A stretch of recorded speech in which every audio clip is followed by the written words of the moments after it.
사랑과 은혜가 풍성하신 아버지 하나님, 아름다운 계절, 가을을 선물로 주셔서 감사합니다. 이 가을의 맑음처럼 우리의 영혼도 주님의 은혜로 깨끗하게 씻어 주옵소서. 예배의 시간, 우리의 근심을 내려놓고 주님께만 집중하고 경배드리는 신령과 진정의 예배가 되게 하옵소서. 우리가 드릴 유일한 경배와 찬양의 대상이신 예수 그리스도의 이름으로 기원하옵나이다. 아멘. 사도신경으로 우리의 신앙을 고백합니다. 나는 전능하신 아버지 하나님, 천지의 창조주를 믿습니다. 나는 그의 유일하신 아들, 우리 주 예수 그리스도를 믿습니다. 그는 성령으로 잉태되어 동정녀 마리아에게서 나시고 본디오 빌라도에게 고난을 받아 십자가에 못 박혀 죽으시고 장사된 지 사흘 만에 죽은 자 가운데서 다시 살아나셨으며 하늘에 오르시어 전능하신 아버지 하나님 우편에 앉아 계시다가 거기로부터 살아있는 자와 죽은 자를 심판하러 오십니다. 나는 성령을 믿으며 거룩한 공교회와 성도의 교제와 죄를 용서받는 것과 몸의 부활과 영생을 믿습니다. 아멘. 찬송가 25장입니다.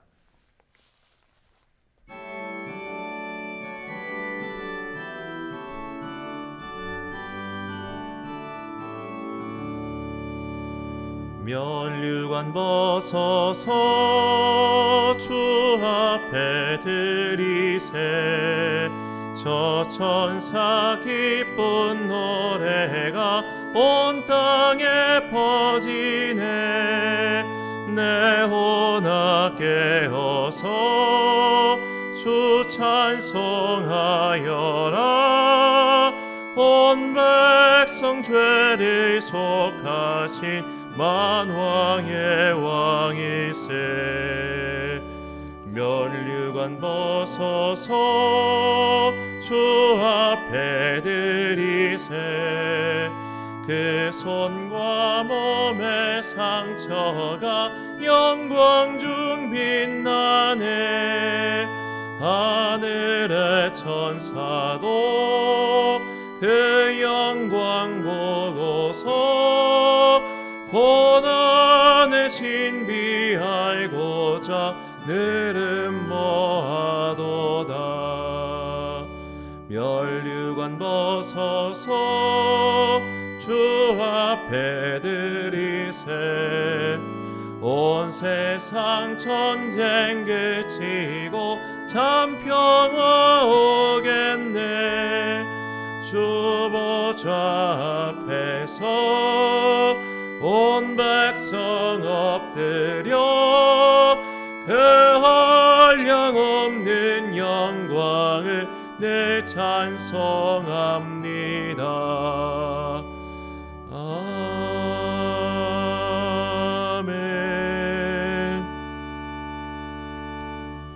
한 주간 동안 하나님과 나만 아는 죄를 고백하며 침묵으로 참회의 기도를 드리겠습니다.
사랑과 자비의 하나님, 감히 고개를 들지 못하고 나를 불쌍히 여기소서 나는 죄인입니다 라고 했던 세리의 기도를 기억합니다.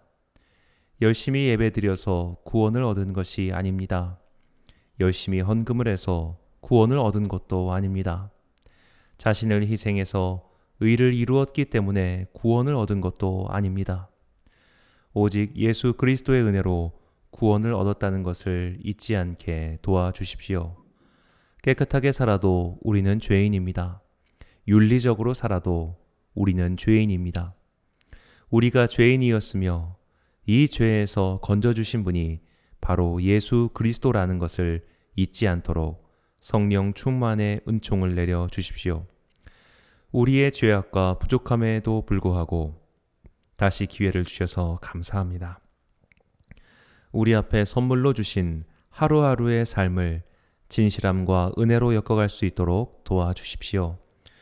오늘이 마지막 날인 것처럼 사랑하고 용서하고 품어줄 수 있도록 가을 하늘 같은 맑은 은혜를 내려 주십시오. 가을 낙엽으로 나무가 겨울을 나듯 우리도 하나님 나라를 위한 가을 낙엽 같은 사람들이 되게 하여 주십시오. 주님의 은총과 자비를 구하며 주님께서 가르쳐 주신 기도를 드리오니 하늘에 계신 우리 아버지, 아버지의 이름을 거룩하게 하시며 아버지의 나라가 오게 하시며 아버지의 뜻이 하늘에서 이루어진 것 같이 땅에서도 이루어지게 하소서. 오늘 우리에게 일용할 양식을 주시고 우리가 우리에게 잘못한 사람을 용서하여 준 것 같이 우리의 죄를 용서하여 주시고 우리를 시험에 빠지지 않게 하시고 악에서 구하소서. 나라와 권능과 영광이 영원히 아버지의 것입니다. 아멘. 사죄의 선언입니다. 너희는 스스로 조심하라. 만일 내 형제가 죄를 범하거든 경고하고 회개하거든 용서하라. 만일 하루에 7번이라도 내게 죄를 짓고 7번 내게 돌아와 내가 회개하노라 하거든 너는 용서하라 하시더라. 아멘. 주님께서는 우리에게 용서의 명령을 주셨습니다. 말씀을 이루신 주님은 이 말씀대로 지금도 우리를 용서하고 계십니다. 오늘도 용서하시는 주님의 사랑을 의지하며 예배드립시다. 이 예배가 삶으로 뻗어나갈 수 있도록 성령 충만을 구하십시오. 그때 우리는 세상을 변화시켰던 신앙 선조들의 발자취를 따라 우리가 사는 세상을 변화시키는 주님의 도구가 될 것입니다. 교독문 47번, 시편 105편을 함께 교독하시겠습니다. 여호와께 감사하고 그의 이름을 불러 아뢰며 그가 하는 일을 만민 중에 알게 할지어다. 그에게 노래하며 그를 찬양하며 그의 모든 기이한 일들을 말할지어다. 그의 거룩한 이름을 자랑하라. 여호와를 구하는 자들은 마음이 즐거울지로다. 여호와와 그의 능력을 구할지어다. 그의 얼굴을 항상 구할지어다.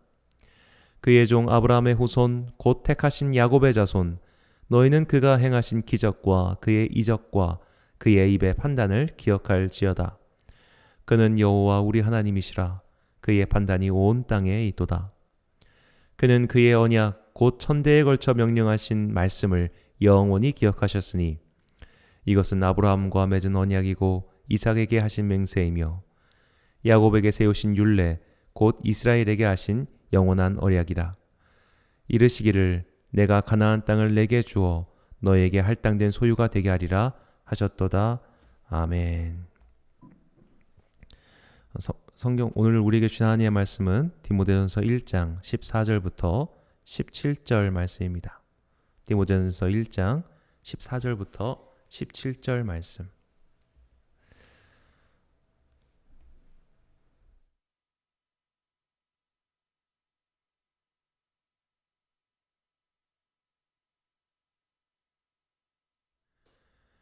이제 봉독하겠습니다. 하나님의 말씀을 경청하십시오. 우리 주의 은혜가 그리스도 예수 안에 있는 믿음과 사랑과 함께 넘치도록 풍성하였도다. mit보다 모든 사람이 받을 만한 이 말이여 그리스도 예수께서 죄인을 구원하시려고 세상에 임하셨다 하였도다. 죄인 중에 내가 괴순이라. 그러나 내가 긍휼을 입은 까닭은 예수 그리스도께서 내게 먼저 일체 오래 참으심을 보이사 후에 주를 믿어 영생 얻는 자들에게 본이 되게 하려 하심이라. 영원하신 왕 곧 썩지 아니하고 보이지 아니하고 홀로 하나이신 하나님께 존귀와 영광이 영원 무궁하도록 있을지어다. 아멘. 아름다운 그 소식이라는 제목으로 하나님의 말씀 선포하겠습니다. 각종 뉴스 매체를 통해 세상의 소식을 듣다 보면 기분 좋고 상쾌한 소식보다는 안타깝고 끔찍하고 기분 나쁜 소식이 더 많습니다. 이런 소식을 계속 접하다 보면 세상이 정말 망조구나, 더 나빠지고 있구나라는 생각이 들기도 합니다. 하지만 세상은 예나 지금이나 나쁜 일들이 참 많이 일어나고 있었습니다. 그것이 단지 내 귀에 안 들렸을 뿐입니다. 통계청 발표 자료에 따르면 강력 범죄에 대항하는 이 여러 5가지 항목이 있는데요. 이 항목의 범죄 숫자는 기록이 발표된 2011년부터 2019년까지 사실 큰 차이가 없었습니다. 내용이 달라지고 종류가 바뀌었을 뿐 여전히 우리가 사는 세상은 죄악이 만연합니다. 엄청나게 증가한 인터넷 미디어는 세상에서 일어나는 이야기를 속속 우리에게 전달합니다. 기본적으로 미디어는 사람들의 이목을 끌 수 있는 이야기를 실어야 자기들도 살아남을 수 있습니다. 그래서 이런 강력 범죄에 대한 소식을 더 많이 전달합니다. 이런 소식을 계속해서 듣다 보면 불안증이 생기고 공포가 지배합니다. 세상이 온통 악화일로인 듯 보입니다. 그러나 우리가 인류의 역사를 되돌아보면 세상이 점점 악해지고 있다는 주장에 동의할 수 없습니다. 세상은 원래부터 악했습니다. 사람을 죽여도 처벌받지 않는 세상이 있었습니다. 피부색이 다르고 출신이 다르다는 이유만으로 사람을 짐승 취급하던 때도 있었습니다. 사르키 바트만이라는 남아프리카 코아족 출신의 여성이 있었습니다. 그녀는 1789년에 태어났습니다. 그녀는 10대 후반 영국의 백인 정찰대에게 납치당해 영국으로 끌려갑니다. 1810년 런던에서 그녀는 아프리카 희귀종으로 소개됩니다. 5년 후 그녀는 프랑스로 팔려갑니다. 1815년 그녀는 파리의 한 실험실에 들어갑니다. 인류가 진화한 과정을 설명할 수 있는 미개한 원시종이라는 이유에서였습니다. 그녀는 죽은 후 시신이 해부되었고 장기는 유리병으로 들어가고 시신은 박제되었습니다. 그녀가 고국으로 돌아온 것은 2002년 남아프리카 공화국의 넬슨 만델라 정권 때였습니다. 인간이 얼마나 끔찍하고 잔악하는지 알려주는 일화입니다. 서양의 역사를 살펴보면 이들이 지금처럼 잘난 척하는 게 얼마나 우스운 일인지 알 수밖에 없습니다. 오리엔탈리즘을 쓴 에드워드 사이드는 서구 문명은 19세기 이전까지 중화 문명보다 앞선 적이 없었다라고 말할 정도입니다. 서구 유럽 사회는 산업혁명이 일어나기 전까지 더러움이 이루 말할 수 없었습니다. 환경의 더러움만이 아니었습니다. 독일과 스칸디아 반도의 북유럽 국가들은 12세기까지만 해도 야만족 취급을 받았습니다. 그랬던 나라들이 18, 19세기에 산업혁명으로 신식 무기를 취한 뒤 세계를 무력으로 정복해 나갔습니다. 그리고 다른 나라의 문명을 무시하고 짓밟았습니다. 개인이 개인에게 행했던 강력 범죄는 줄어들었는지도 모릅니다.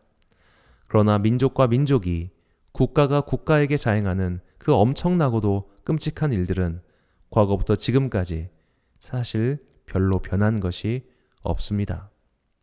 2019년 5월 기준 전 세계 분쟁 지역 지도입니다. 누적 사망자가 아프가니스탄의 경우 무려 200만 명이나 됩니다. 우리는 역사를 배우며 세상이 악해진 게 아니라 원래부터 악했다라고 말할 수밖에 없습니다. 한편 반대쪽에서는 인류는 진보한다고 말하는 이들이 있습니다. 20세기 엄청난 의학과 과학의 진보로 인류의 많은 문제는 분명히 해결되고 있습니다. 특히 영아 사망률이 엄청나게 떨어져서 인류 전체의 평균 수명이 증가했습니다. 지난 세기들만 해도 인간의 생명을 위협하는 많은 질병들이 이제는 약의 개발로 위험에서 벗어나게 되었습니다. 분명히 국가와 국가의 큰 전쟁은 줄어들었습니다. 교육을 받은 여성들의 비율이 증가하고 있으며 학교를 다니는 아이들의 비율 또한 증가하고 있습니다. 이런저런 수치들로 보면 분명히 세상은 나아지고 있습니다.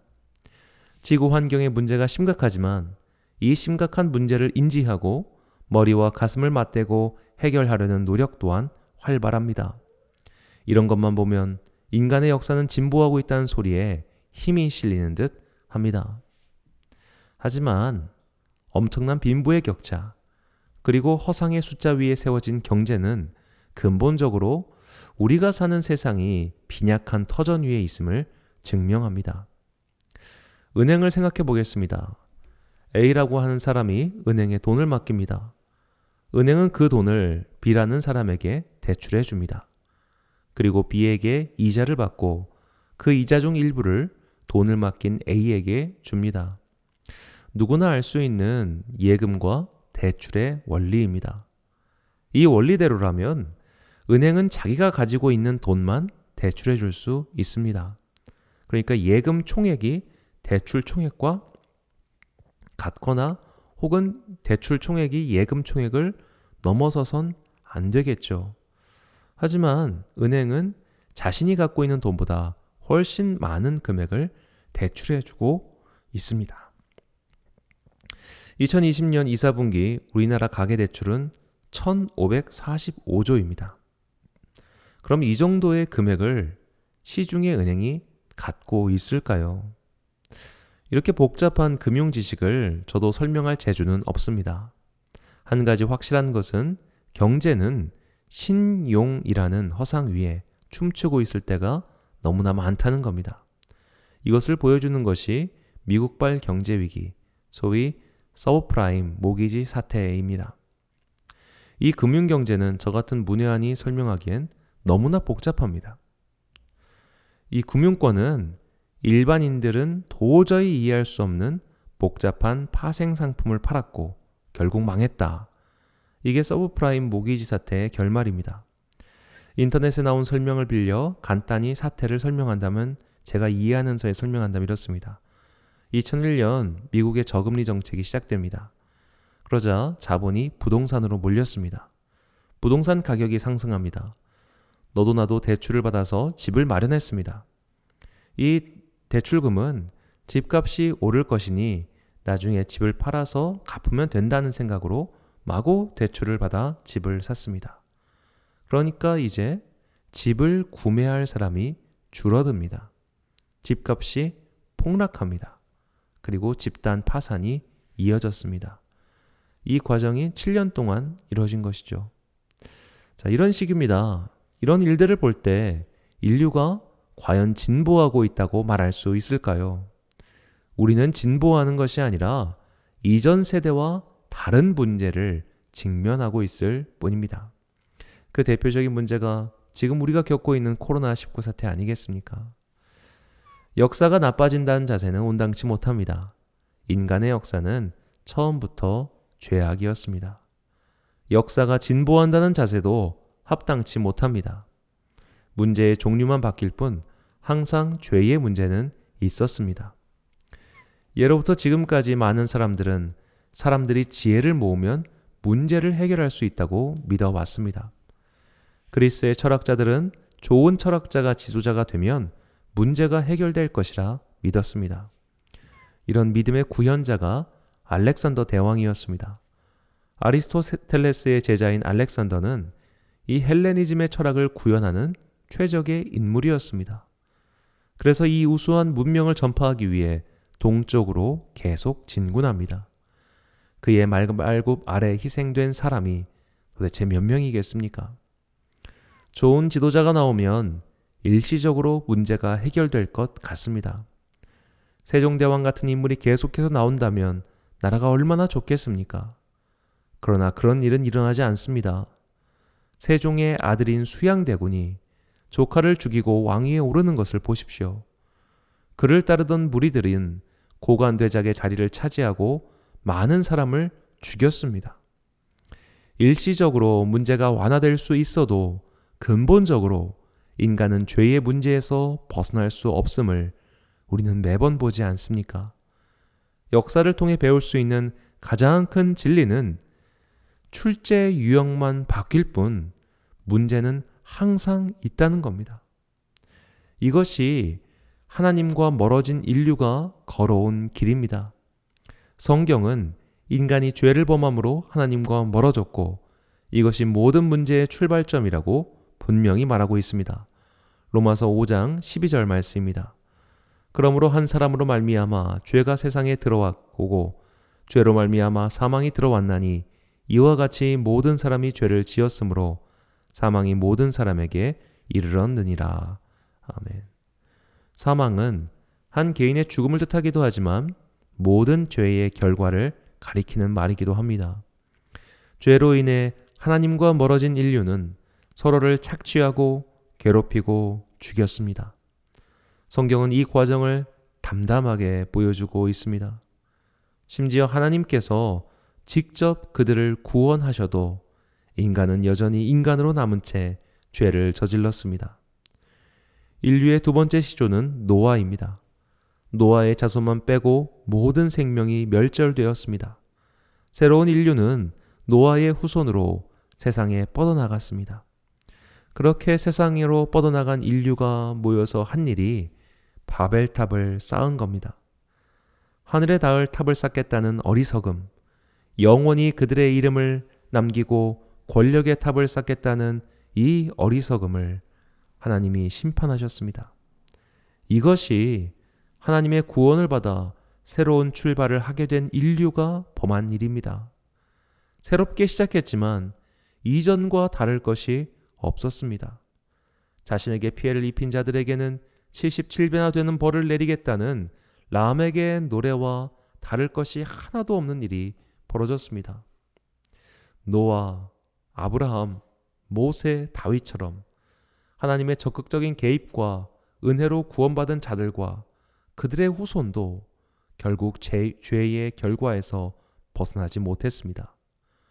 잃어버린 유월절 계명을 지키고 하나님 말씀에 가장 순종했던 왕은 히스기야입니다. 그러나 그의 아들 므낫세는 유다 역사 최악의 왕이었습니다. 이게 인류의 반복되는 역사입니다. 설령 우리 세대는 과학과 의학의 진보를 통해 단맛 나는 열매를 맛볼 수 있을지도 모릅니다. 그러나 우리 다음 세대는 반드시 다른 문제를 맞이하게 될 것입니다. 우리가 히스기야의 시대를 살 수 있어도 다음 세대는 므낫세의 시대를 살 수도 있습니다. 영원한 평화, 영원한 상승, 영원한 진보는 결코 없습니다. 이 세상에서 일어난 모든 문제의 근본 원인은 우리가 하나님과 멀어졌기 때문입니다. 하나님과 멀어진 것이 죄며 죄의 결과로 우리는 이 세상의 여러 가지 문제와 마주하며 살고 있습니다. 이 상황에서 벗어날 수 있는 유일한 길은 멀어졌던 하나님과 관계 회복입니다. 다시 우리가 하나님께로 돌아가야 합니다. 그러나 이 돌아가는 것은 하나님과 관계 회복을 하는 것은 내 계획대로 되지 않습니다. 왜냐하면 이 간극, 하나님과 멀어진 우리의 사이를 인간의 힘으로 뛰어넘을 수 없기 때문입니다.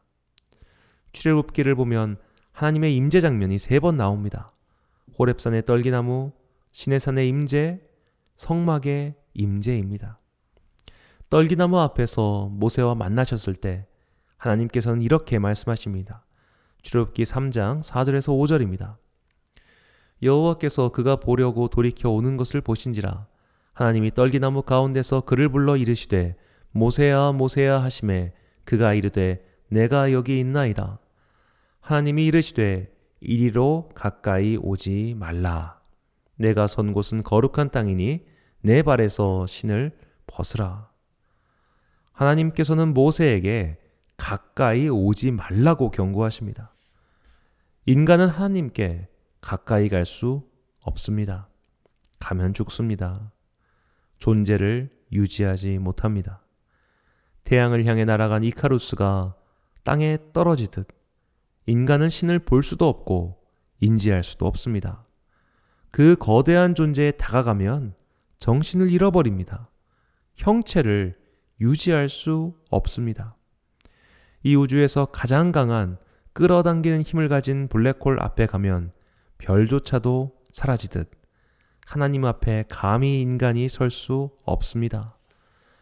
똑같은 말씀이 시내산의 이스라엘 백성들에게도 내립니다. 출애굽기 19장 20에서 22절입니다. 여호와께서 시내산 곧 그 산 꼭대기에 강림하시고 모세를 그리로 부르시니 모세가 올라가매 여호와께서 모세에게 이르시되 내려가서 백성을 경고하라. 백성이 밀고 들어와 나 여호와에게로 와서 보려고 하다가 많이 죽을까 하노라. 또 여호와께서 여호와에게 가까이 하는 제사장들에게 그 몸을 성결히 하게 하라. 나 여호와가 그들을 칠까 하노라. 인간은 하나님께 가까이 갈 수 없습니다. 이게 얼마나 속 터지는 상황입니까? 하나님을 만나야, 하나님께 가까이 가야 문제가 해결되는데, 하나님을 만나야 이 고통에서 벗어날 수 있는데 너희는 가까이 오지 말라고 하십니다. 오면 죽을 거라고 하십니다. 이렇게 하나님과 멀어졌고 심지어 눈앞에 있는데도 가까이 갈 수 없는 답답한 상태입니다. 그러나 하나님은 인간에게 자비를 베풀어 주셨습니다. 그들이 감히 넘을 수 없는 그 간극을 하나님을 만날 수 있도록 도와주신 장소, 그것이 바로 성막이었습니다. 출애굽기 40장 34절과 38절을 새번역 성경으로 읽겠습니다.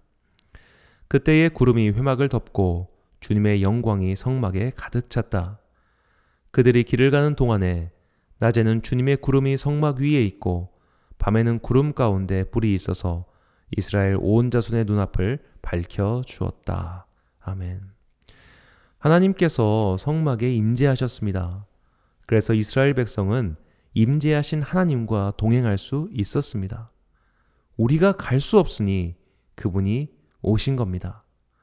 이런 자비의 기적이 바로 성막과 성막에서 드리는 제사였습니다.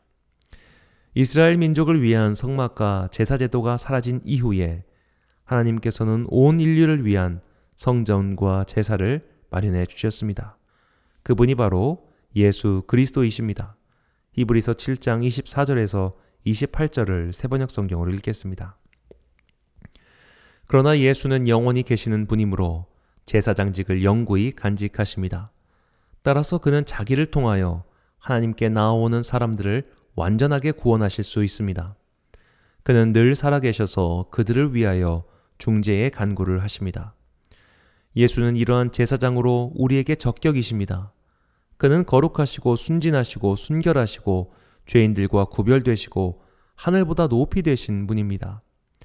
그는 다른 대제사장들처럼 날마다 먼저 자기 죄를 위하여 희생제물을 드리고 그 다음에 백성을 위하여 희생제물을 드릴 필요가 없습니다. 그는 자기 자신을 바치셔서 단 한 번에 이 일을 이루셨기 때문입니다. 사람들에게 약점이 있어도 율법은 어쩔 수 없이 그들을 대제사장으로 세우지만 율법이 생긴 이후에 하나님께서 맹세하신 말씀은 영원히 완전하게 되신 아들을 대제사장으로 세웠습니다. 예수님께서 죄의 문제를 해결하기 위해 오셨습니다. 하나님과 멀어진 인간들, 즉 죄인인 우리를 위하여 오셨습니다. 그래서 감히 넘을 수 없는 그 거리를 넘을 수 있도록 다리가 되어 주셨습니다. 사도 바울은 이 진리를 감격의 언어로 표현합니다. 오늘 본문 15절 말씀입니다. mit보다 모든 사람이 받을 만한 이 말이요 그리스도 예수께서 죄인을 구원하시려고 세상에 임하셨다 하였도다. 죄인 중에 내가 괴순이라. 아멘. 사도 바울은 보통 사람들의 눈에 볼 때 절대로 죄인 중에 괴수가 아닙니다. 그는 율법에 따라 정결한 삶을 살았습니다. 사람이 할 수 있는 최대의 노력으로 그 간극을 넘어 하나님과 접촉하려고 한 사람입니다. 죄의 문제로 고민하며 그 간격을 넘어가 보려고 한 사람입니다. 그런 자가 자기 자신이야말로 죄인 중에 괴수라고 말합니다. 그만큼 감격적이고 놀라운 사건이 예수 그리스도의 은혜입니다. 이것이 복음입니다. 모든 인류에게 미치는 복된 소식입니다.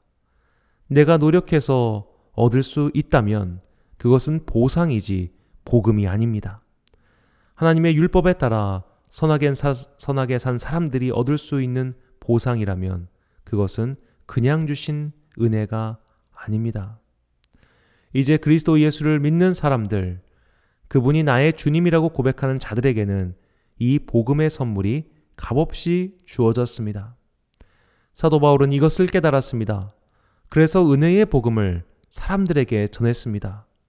죄의 문제, 인간의 문제를 스스로 해결해 보기 위해 발버둥 쳐봤지만 그것으로 안 된다는 것을 깨달은 사람은 이 복음 앞에 감격할 수밖에 없습니다.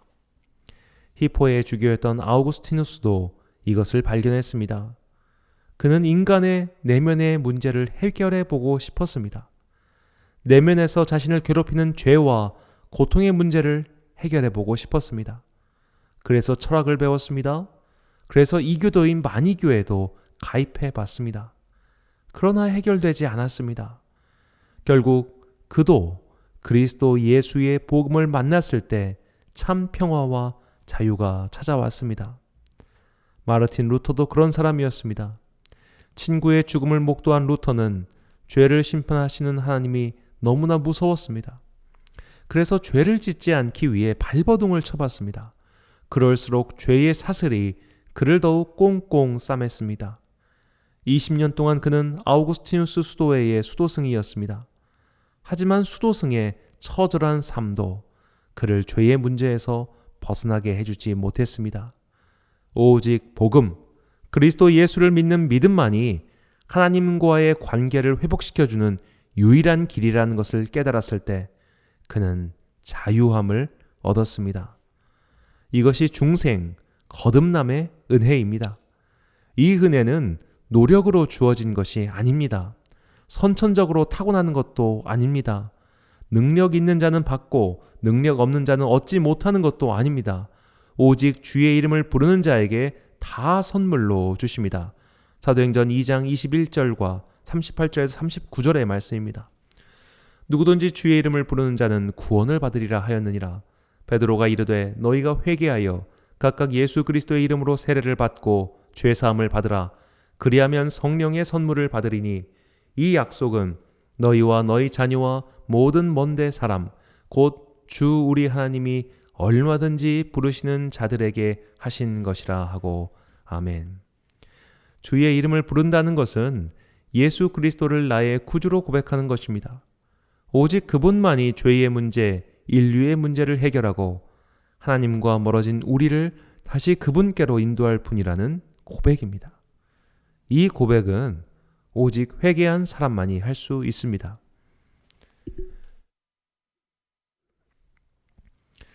우리는 죄에서 회개하여 돌아가야 합니다. 또한 인간이 스스로의 힘으로 무언가를 할 수 있다는 행동주의에서도 회개해야 합니다.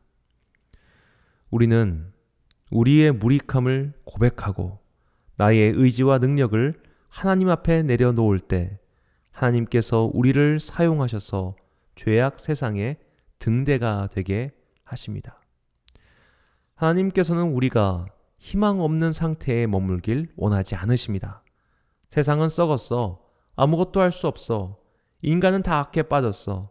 나는 가만히 있을 거야. 이렇게 죄 앞에서 무기력하게 있는 것을 하나님은 기뻐하지 않으십니다. 죄와 싸우십시오. 그리스도 예수의 복음으로 죄의 권세와 싸워 승리하십시오. 예수님을 통해 하나님께 가까이 갈 때 우리를 무기력하게 억누르는 죄의 권세를 물리칠 수 있습니다. 하나님은 우리의 힘으로 악과 싸워 이길 수 있다며 교만하게 행동하는 것을 기뻐하지 않으십니다. 우리의 힘으로 바벨을 쌓고 우리의 힘으로 성전을 짓고 우리의 힘으로 인류를 구원시킬 수 있다는 거대한 착각에 빠지지 마십시오. 우리가 사는 21세기는 무한 긍정의 시대인 것 같습니다. 할 수 있다는 구호가 넘쳐납니다. 그러다 보니 신학의 영역에서도 이상한 할 수 있다는 구호가 넘실거립니다.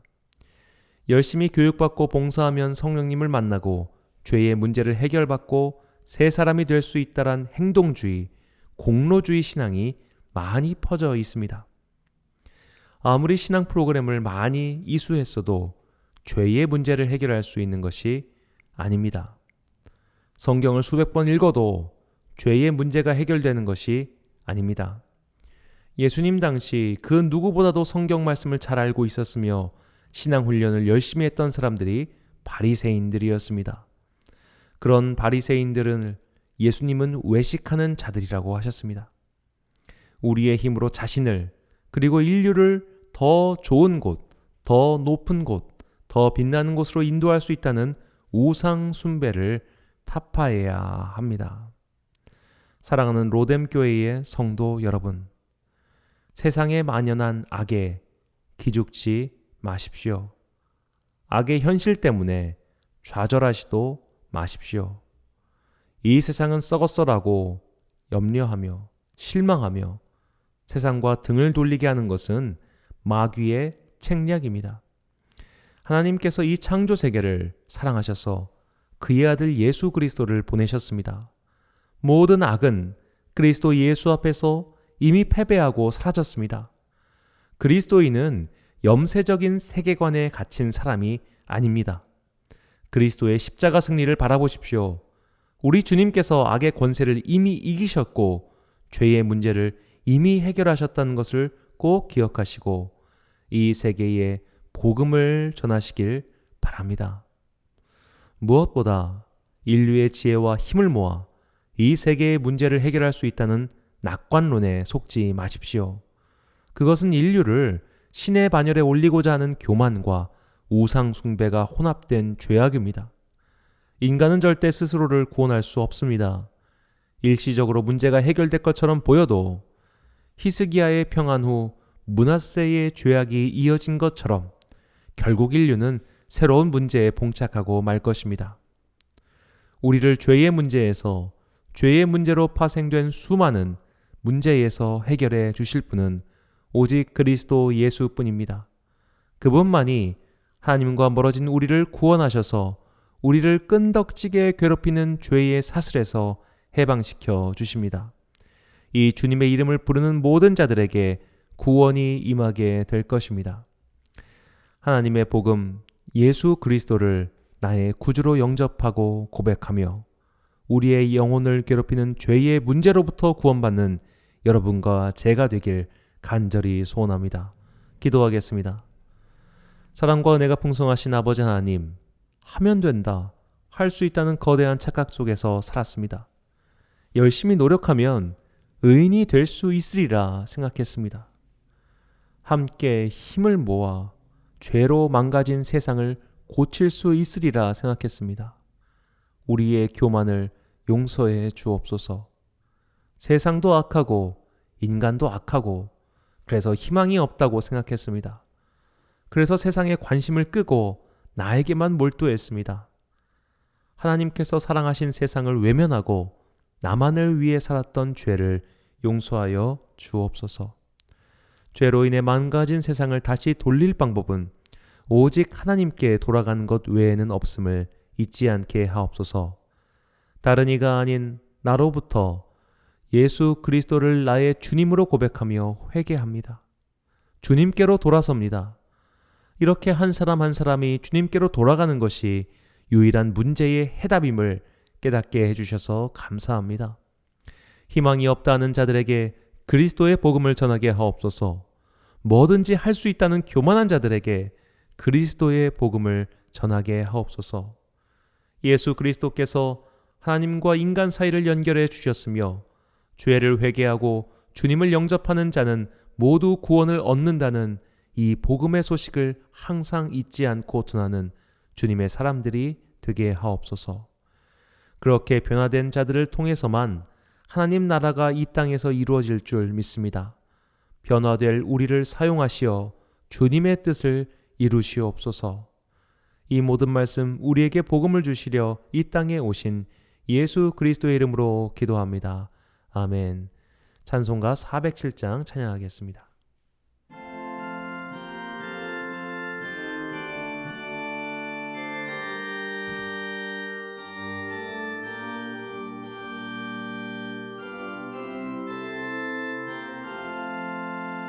구주와 함께 나 죽었으니 구주와 함께 나 살았도다. 영광의 그날이 이르도록 언제나 주만 바라봅니다. 언제나 주는 날 사랑하사 언제나 새 생명 주시나니 영광의 그날에 이르도록 언제나 주만 바라봅니다. 맘속에 시험을 받을 때와 무거운 근심이 있을 때에 주께서 그때도 같이 하사 언제나 나를 도와주시네. 언제나 주는 날 사랑하사 언제나 새 생명 주시나니 영광의 그날에 이르도록 언제나 주만 바라봅니다. 뼈 아픈 눈물을 흘릴 때와 쓰라린 마음으로 탄식할 때 주께서 그때도 같이 하사 언제나 나를 생각하시네. 언제나 주는 날 사랑하사 언제나 새 생명 주시나니 그날에 이르도록 언제나 주만 바라봅니다. 내 몸의 약함을 아시는 주 못 고칠 질병이 아주 없네. 괴로운 날이나 기쁜 때나 언제나 나와 함께 계시네. 언제나 주는 날 사랑하사 언제나 새 생명 주시나니 영광의 그날에 이르도록 언제나 주만 바라봅니다.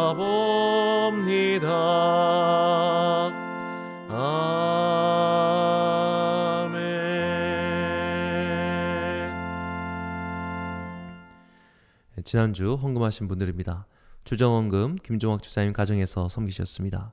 특별헌금 김명준 장로님께서 주셨습니다. 참 감사합니다. 주신 예물 위하여 같이 봉헌기도 드리겠습니다. 사랑과 은혜가 풍성하신 아버지 하나님, 주님의 은혜가 온 만물에 가득합니다. 그 가득한 은총을 우리에게 내려주셔서 오늘도 삶의 열매를 주님께 드리오니 이 예물을 받아 주옵소서. 우리 삶의 결과물이 내 힘으로 얻은 것이 아니라 주님의 은혜로 받은 것임을 잊지 않게 하옵소서. 오늘도 신비한 주님의 은혜로 값으로 매길 수 없는 사랑을 누리게 해주시니 감사합니다. 받은 사랑이 우리의 믿음나무를 키우고 믿음나무에 열린 성령의 열매를 다시 다른 이들에게 베풀고 나눠줄 수 있도록 인도하여 주십시오. 서로 사랑하고 아껴주며 심지어 나를 해하려 하는 사람까지도 용서하는 성령의 열매를 맺게 도와주십시오. 이 열매를 믿는 자들뿐만 아니라 믿지 않는 자들까지도 먹어서 주님께로 삶의 방향을 돌이키는 회개의 일들이 일어나게 하십시오. 우리에게 복음을 전해주셔서 감사합니다. 토점 목사님의 기도처럼 선한 죄인, 도덕적 죄인, 높은 윤리적 기준을 가진 죄인, 종교적 죄인이 되지 않게 하옵소서.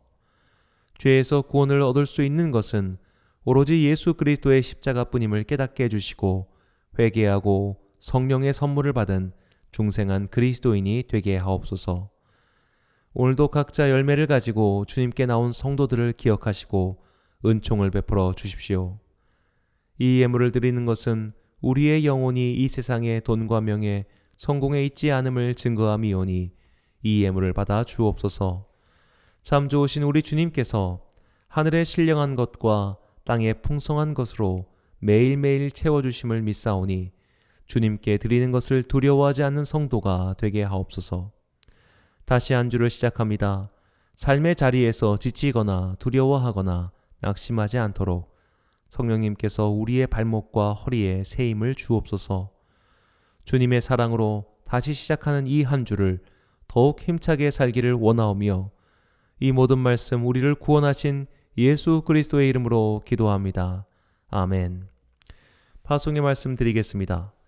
예수님께서 우리를 죄에서 건져주셨습니다. 예수님께서 하나님과 우리 사이의 다리가 되셔서 우리를 구원해 주셨습니다.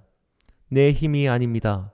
그러니 행위와 교만의 우상숭배를 버리고 주님께 겸손히 구원을 기도하십시오. 세상을 비관적으로만 바라보며 등을 돌리는 것은 주님의 뜻이 아닙니다. 주님께서 이 세상을 우리에게 맡기셨음을 잊지 마시고 이 세계의 구원을 위해 기도하십시오. 이것이 복된 소식으로 구원받은 우리의 마땅한 일입니다. 축도로 예배를 마치겠습니다. 지금은 우리 주 예수 그리스도의 은혜와 하나님 아버지의 크신 사랑과 성령님의 교통하심이 오늘 그리스도 예수의 보혈로 구원받아 거듭난 삶을 살리라 다짐하는 주님의 귀한 자녀들 머리 위에 지금부터 영원까지 함께 하시기를 간절히 축원하옵나이다. 아멘.